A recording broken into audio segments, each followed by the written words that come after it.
It was the winter of my final year in college, a season filled with the soft whispers of the cold wind and the golden leaves that danced in the air before settling on the ground. The days were getting shorter, and the evenings carried a quiet kind of beauty. It was on one of these crisp, golden evenings that I walked side by side with Sarah, the girl who had unknowingly become the center of my world. Sarah was everything to me. She wasn't just beautiful, she was the kind of person who made the world feel lighter, who could make even the darkest days seem bright. Her laughter was infectious, a melody that could make my worst worries disappear. Her eyes held the universe within them, and every time she looked at me, I felt as if I was the only person that mattered. We had been best friends for years. From the moment we met, there was an unspoken bond between us. We spent countless hours together, talking about life, dreams, and the future. She trusted me with her deepest thoughts, and I trusted her with mine. The late-night phone calls, the way she rested her head on my shoulder when she was tired, the way her fingers would brush against mine but never pull away too quickly, those little moments made me believe that she felt something more. I wasn't just a friend to her. I couldn't be. At least, that's what I thought.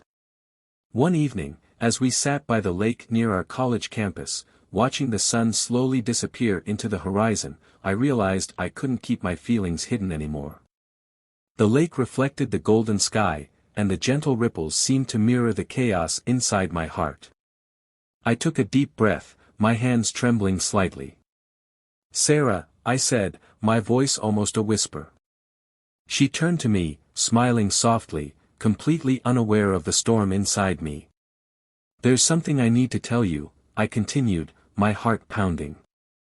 "I think I've loved you for a long time." For a brief moment, she didn't react. She just looked at me, her eyes wide, as if trying to process my words. And in that moment of silence, I allowed myself to hope. I allowed myself to believe that maybe, just maybe, she felt the same way. Then, she sighed. It wasn't a sigh of relief or happiness. It was a sigh of sadness. "Oh, Jake," she said, her voice soft but heavy with something I couldn't quite understand.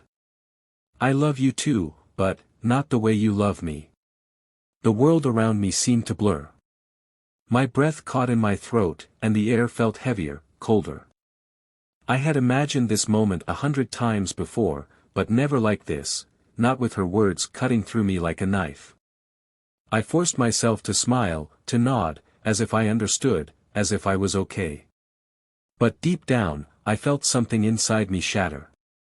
She reached out and held my hand, as if trying to comfort me, as if she knew the weight of what she had just done to my heart. But her touch, which once felt like warmth, now felt like a reminder of everything I had just lost. That night, I lay awake, staring at the ceiling, replaying every moment, every sign I thought meant something more.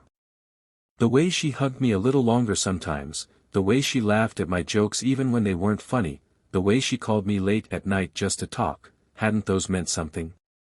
How could I have been so wrong? Days turned into weeks, and though we remained friends, something had changed.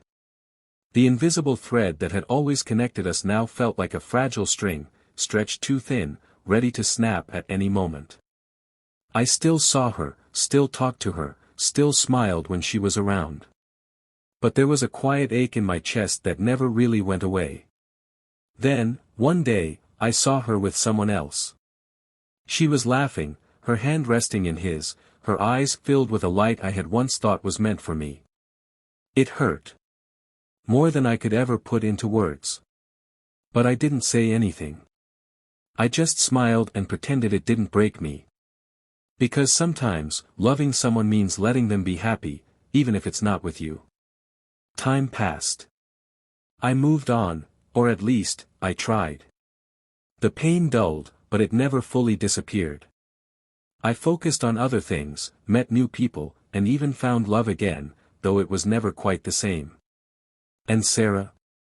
She remained in my life, but in a different way.